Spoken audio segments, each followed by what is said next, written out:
Hello বন্ধুরা, শুভ সকাল। সকালের শুভেচ্ছা সবাইকে।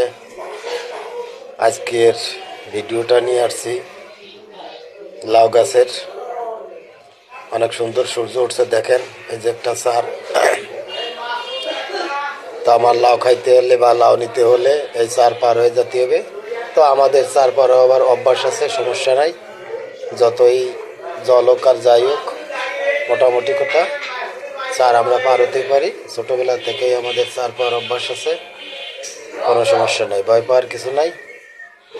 তো চারের পর দ্বারাই আমি ভিডিওটা নিচ্ছি, আশেপাশের পরিবেশটা আপনাদের দেখাবো, দেখতে থাকুন। তো খুব সুন্দর একটা পরিবেশ, উপরে জমি আছে, সম্ভবত এই চারটায় লাউ কাটার জন্য না, এই জায়গায় ধান ছিল, এই পাশে জমি আছে, জমিতে ধান ছিল, যার জন্য এই চারটা দেওয়া। খুবই সুন্দর, অনেকদিন পরে চার পড়ছি, খুব ভালোই লাগতেছে। তো অবশেষে চার পড়ালাম, যাই হোক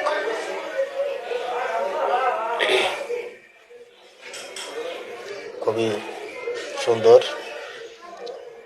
মজার একটা বিষয় সকালবেলায়। যাই হোক চার পার হয়ে আসলাম হাঙির কাছে।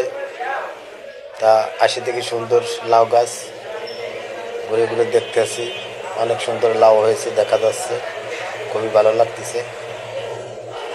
যে জন্য আসছি সেটা যাই হোক পূরণ হয়েছে, এবং আশেপাশের পরিবেশটাও আপনাদের দেখাচ্ছি, ঘুরায় ঘুরায় দেখতে থাকুন, সঙ্গে থাকুন। তো সুন্দর মিষ্টি রোদ উঠছে, সকালবেলা তো মিষ্টি রোদ উঠছে, খুবই ভালো লাগছে। তো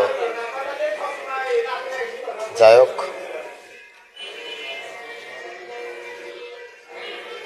এই যে সম্ভবত ধুনচে গাছ এখানে কাটিয়ে রাখছে, মানে হাং দেওয়ার সময়। যাক ভাই, অবশেষে একটা লাউ কাটলাম, এই যে। তো এখানে কাদা কাদা ভাব আছে, পুকুর তো, পুকুরের মধ্যে পড়ছে সম্ভবত, ওখান থেকে উঠায় নিয়ে এসেছি। যাক আরও একটা লাউ নিব চিন্তা ভাবনা আছে, যদি বড় সড়ো আর একটা পাই নিব। তো এখানে দেখা যাচ্ছে ছোট একটা লাউ, ওই পাশে যাব, ওই পাশে যদি এর থেকে বড় লাউ থাকে তারা একটা নিব। তো দেখেন অনেক সুন্দর একটা গাছ, লাউ গাছ।